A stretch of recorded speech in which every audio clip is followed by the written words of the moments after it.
stres.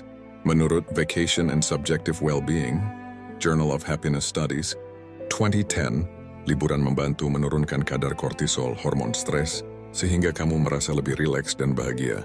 2. Meningkatkan kesehatan jantung. Studi dari Framingham Heart Study menunjukkan bahwa pria yang jarang berlibur memiliki risiko 30% lebih tinggi terkena serangan jantung. 3. Meningkatkan fungsi otak. Artikel di Frontiers in Psychology 2021 menyebutkan bahwa pengalaman baru saat traveling menstimulasi otak, memperbaiki konsentrasi dan daya ingat. 4. Tidur lebih nyenyak. Penelitian dari Journal of Travel Medicine 2013 menunjukkan